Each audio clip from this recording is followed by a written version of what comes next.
Veldora tidak bisa mengelak lagi. Ditambah lagi, Rimuru berkata, "Cepatlah Veldora-san, bukankah aku juga sudah membagikan esensi sihirku padamu?" Dengan berat hati, Veldora pun menuruti keinginan Rimuru.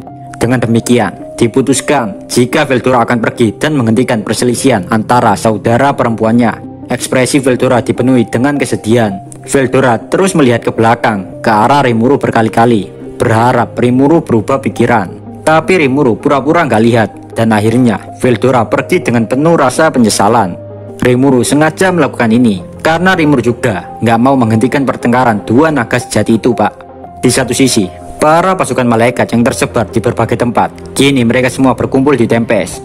Jumlah mereka sekitar 600.000. Yang dengan kata lain, Velda sudah kehilangan 40% dari 1 juta pasukan mereka. Ini semua sesuai dengan prediksi Ciel Sensei. Walaupun umat manusia menang di berbagai tempat, tapi ancaman para malaikat masih tinggi. Rimuru masih memikirkan cara agar Tempest bisa memenangkan peperangan. Di situ Benimaru yang belum memulihkan energinya masih tetap nekat untuk mempertahankan labirin. Benimaru berkata, "Serahkan tempat ini kepada kami. Anda cukup menonton saja Rimuru sama. Tolong lihatlah kekuatan kita semua untuk mempertahankan labirin."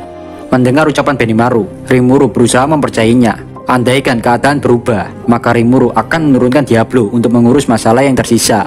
Dan kini para pasukan malaikat pun mulai menyerang Tempest. Yari.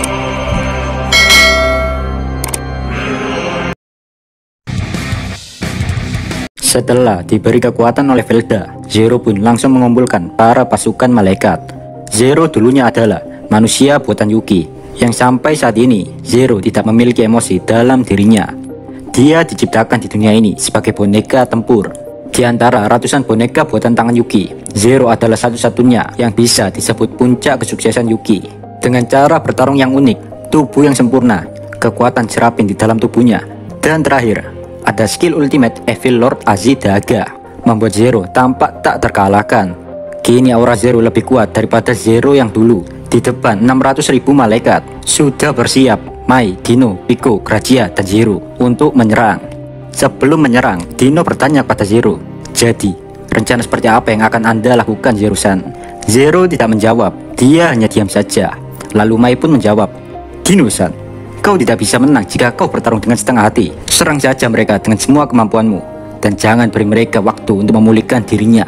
Mendengar hal itu, Dino tidak setuju. Dia menjawab, "Jangan konyol, mereka sengaja bersembunyi di dalam labirin. Aku telah berkali-kali menyerang, tapi selalu gagal. Kita harus memiliki rencana." Belum aja nyerang, kubu malaikat sudah emosi sama rekannya sendiri, Pak. Saat melihat suasana yang tidak kondusif, Zero selaku pemimpin akhirnya bicara, "Ini bukan waktunya untuk bertengkar. Perintah yang aku terima dari Velda-san adalah penghancuran labirin dengan serangan habis-habisan. Bahkan jika mereka berlindung di dalam labirin, itu tidak masalah. Bagaimanapun juga, kita akan menghancurkan labirin. Cepat mulai invasi labirin." Pico dan Grazia tidak setuju dengan usulan Zero. Bahkan mereka belum apa-apa sudah mengeluh. Bagi mereka berdua, menaklukkan labirin bukan hal yang mudah jika tanpa rencana.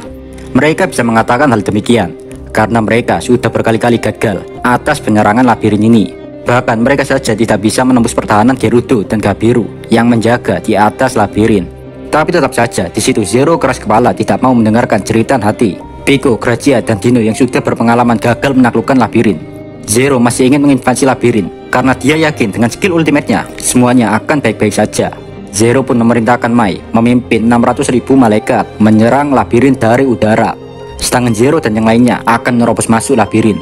Dino hanya bisa menghela nafas atas perintah Zero. Namun di dalam hatinya dia berkata, "Orang ini tidak memiliki akal sehat sama sekali. Entah bodoh atau apa dia ini." Meskipun begitu, Dino masih ingin mengingatkan Zero jika di dalam labirin musuh akan terus hidup. Namun Zero tidak peduli karena dia juga memiliki rencana. Karena di sini Zero ketua, mereka bertiga pun akhirnya terpaksa mengikuti keinginannya. Setelah itu Zero bersama ketika orang lainnya pun akhirnya mulai memasuki labirin. Sedangkan di luar labirin, serangan para malaikat terus dilancarkan tidak pernah berhenti. Serangan para malaikat yang terbentuk penghalang milik Gerudo dan yang lain menciptakan ledakan yang amat luar biasa, sehingga debu-debu naik ke atas yang dimana hal itu membuat penglihatan Gerudo dan yang lainnya jadi terbatas. Di depan hujan cahaya yang mengalir dari langit membuat penghalang pasukan Tempest mulai terkikis. Saat mengetahui hal tersebut, pasukan Gerudo dan Gabiru akhirnya mundur dan masuk labirin. Alasan kenapa para malaikat serangannya bisa kuat dan akurat karena di situ ada Mai. Mai memiliki skill ultimate Bu Weapon. Jadi semua serangan malaikat bisa diatur oleh Mai. Dengan tertawa keras, Mai berkata, "Kau lihat sendiri kan? Mereka terlalu lemah." Suasana hati Mai sangat gembira. Dia mengolok-olok Dino, Pico, dan Grazia. Karena bagi Mai, bahwa musuh yang mereka takutkan hanya bisa lari saat berhadapan dengannya. Mendengar hal itu, sontak saja Pico merasa emosi.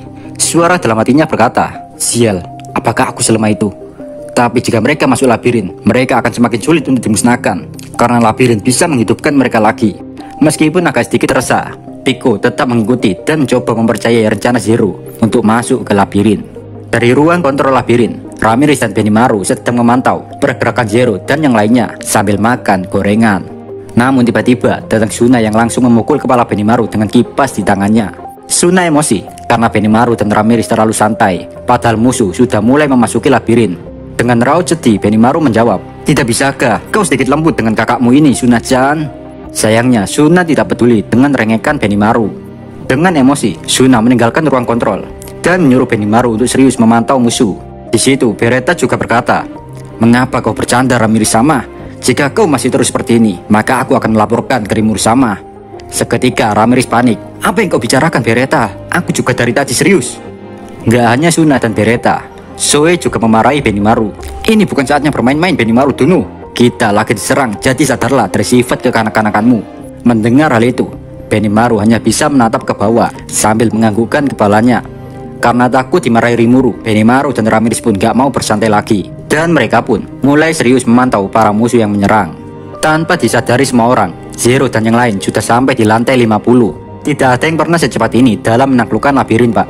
Di satu sisi, Benimaru juga yakin jika para musuh masih bisa dia atasi, karena kekuatan Benimaru sudah mulai pulih kembali. Bahkan Benimaru sudah mulai bisa mengendalikan energi Trun Null yang diambil dari Rimuru.